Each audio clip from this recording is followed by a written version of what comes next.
ஹர ஹர சங்கர ஜெய ஜெய சங்கர. ஓம் ஸ்ரீ மகா பெரியவா சரணம் சரணம். முன்னோர்களுக்கு அமாவாசை தர்ப்பணம் செய்வது அவசியமா?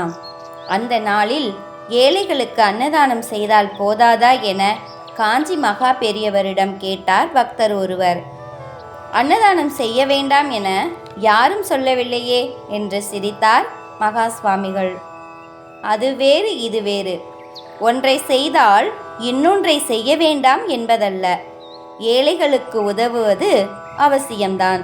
அதைப்போல ஸ்ராத்தம் செய்வது மிக அவசியம் என்றார்.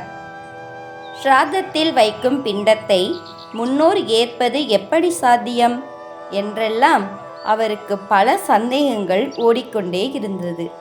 பார்வையாலேயே புரிந்து கண்ட மகா பெரியவர் தொடர்ந்தார்.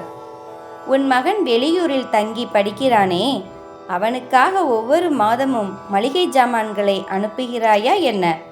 பணம் தானே அனுப்புகிறாய்? ஆமாம் என அவரும் தலையசைத்தார். நீ மணி ஆர்டர் பண்ணும் அதே பணமா அவனுக்கு போகிறது? இல்லையே, அந்த மதிப்புள்ள வேறு நோட்டைத்தானே கொடுக்கிறார்கள். பணம் அங்கே போய் சேர போஸ்ட் ஆபீஸில் விண்ணப்பம் பூர்த்தி செய்ய வேண்டி இருக்கிறது அல்லவா? நாம் பண்ணுகிற திதி திவசம் அமாவாசை தர்ப்பணம் எல்லாம் விண்ணப்பம் பூர்த்தி செய்வது போலதான். ரிஷிகள் வகுத்து கொடுத்த மந்திரம் மூலமாக நாம் கொடுக்கும் பொருட்கள் முன்னூரை சென்றடையும். ஹாஸ்டலில் இருக்கும் உன் மகனுக்கு பணம் சேர்வது மாதிரி. அவனுக்கு நீ ஏன் பணம் அனுப்புகிறாய்? அவன் மீதுள்ள அக்கறை. முன்னோர் மீதும் நமக்கு அக்கறை வேண்டும். அவர்களிடம் நாம் நன்றியுடன் இருக்க வேண்டும். அதற்குத்தான் இந்த ஸ்ராத்தம். ஸ்ரத்தையாக, அதாவது அக்கறையாக செய்வதால் தான் ஸ்ராத்தம் என்றே பெயர்.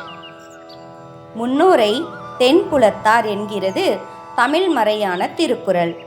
அவர்களை காப்பது இல்லத்தாரின் கடமை என்றும் சொல்கிறது. ஸ்ராத்தத்தில் மந்திரம் மிக முக்கியம். ரிஷிகள் சொல்லித்தந்த சூட்சுமம் அது. நம்பிக்கையோடு ஸ்ராத்தம் செய். முன்னோர் ஆசியால் நலமுடன் வாழ்வாய். ஏழைகளுக்கு அன்னதானமும் செய் என்றார் மகா பெரியவர். ஹர ஹர சங்கர ஜெய ஜெய சங்கர. ஓம் ஸ்ரீ மகா பெரியவா சரணம் சரணம்.